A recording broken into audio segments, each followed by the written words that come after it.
Hi friends, ನಮಸ್ಕಾರ. Welcome to Konkani recipe. ಇವತ್ತಿನ ವಿಡಿಯೋದಲ್ಲಿ ಮಸಾಲ ಅವಲಕ್ಕಿ ಹೇಗೆ ಮಾಡೋದು ಅಂತ ನೋಡುವ. ಇಲ್ಲಿ ಒಂದು ಪಾತ್ರೆಯಲ್ಲಿ 1 ಕಪ್ ತೆಂಗಿನ ತುರಿಯನ್ನು ಹಾಕ್ಕೊಳ್ತಾ ಇದ್ದೇನೆ.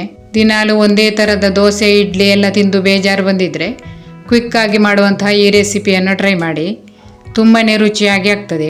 ಈಗ 1 ಚಮಚ ಸಾಂಬಾರ್ ಪೌಡರ್ ಹಾಕ್ಕೊಳ್ತಾ ಇದ್ದೇನೆ.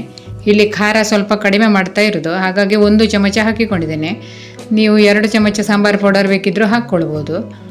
ಈಗ 1 ಈರುಳ್ಳಿಯನ್ನು ಸಣ್ಣಗೆ ಕಟ್ ಮಾಡಿ ಹಾಕ್ಕೊಳ್ತಾ ಇದ್ದೇನೆ. ಈರುಳ್ಳಿಯನ್ನು ತುಂಬ ಸಣ್ಣಗೆ ಕಟ್ ಮಾಡಿಕೊಳ್ಳಿ. ಈಗ ರುಚಿಗೆ ತಕ್ಕಷ್ಟು ಉಪ್ಪನ್ನು ಹಾಕ್ಕೊಳ್ತಾ ಇದ್ದೇನೆ. 2 ಚಮಚ ಸಕ್ಕರೆ ಬದಲಾಗಿ ನೀವು ಬೆಲ್ಲದ ಪುಡಿಯನ್ನು ಹಾಕ್ಕೊಳ್ಬೋದು.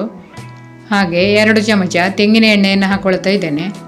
ತೆಂಗಿನ ಎಣ್ಣೆ ಹಾಕಿ ತೆಂಗಿನ ಎಣ್ಣೆ ಹಾಕೋದ್ರಿಂದ ಅವಲಕ್ಕಿ ರುಚಿ ಕೂಡ ಚೆನ್ನಾಗಿರ್ತದೆ, ಪರಿಮಳನೂ ತುಂಬ ಚೆನ್ನಾಗಿರ್ತದೆ, ತುಂಬಾ ಚೆನ್ನಾಗಿ ಆಗ್ತದೆ. ನೋಡಿ, ದಿನಾಲು ಒಂದೇ ಥರದ ದೋಸೆ, ಇಡ್ಲಿ ಮಾಡೋದ್ರ ಬದಲು ಈ ಥರದ ಒಂದು ಅವಲಕ್ಕಿ ರೆಸಿಪಿಯನ್ನು ಕೂಡ ಮಾಡಿ ನೋಡಿ, ತುಂಬಾ ಚೆನ್ನಾಗಿ ಆಗ್ತದೆ.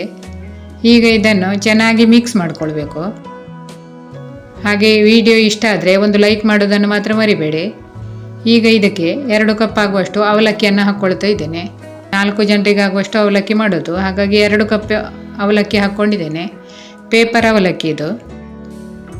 ಈಗ ಇದನ್ನು ಚೆನ್ನಾಗಿ ಕಲಿಸಿಕೊಂಡ್ರೆ ರುಚಿಯಾದ ಮಸಾಲ ಅವಲಕ್ಕಿ ರೆಡಿ ಆಯಿತು. ನೋಡಿ, ರುಚಿ ಕೂಡ ತುಂಬಾ ಚೆನ್ನಾಗಿದೆ. ನೋಡಿ ಎಷ್ಟು ಚೆನ್ನಾಗಿ ಆಗಿದೆ ನೋಡಿ, ರುಚಿ ಕೂಡ ತುಂಬಾ ಚೆನ್ನಾಗಿರ್ತದೆ. ನೀವು ಒಂದು ಸರಿ ಟ್ರೈ ಮಾಡಿ. ಹಾಗೆ ವಿಡಿಯೋ ಇಷ್ಟ ಆದರೆ ಒಂದು ಲೈಕ್ ಮಾಡಿ. ಚಾನೆಲಿಗೆ ಹೊಸಬರಾಗಿದ್ದರೆ ಚಾನೆಲನ್ನು ಸಬ್ಸ್ಕ್ರೈಬ್ ಮಾಡ್ಕೊಳ್ಳಿ. ಮುಂದಿನ ವಿಡಿಯೋದಲ್ಲಿ ಸಿಗೋಣ. ವಿಡಿಯೋ ವೀಕ್ಷಿಸುವ ಎಲ್ಲರಿಗೂ ಧನ್ಯವಾದಗಳು.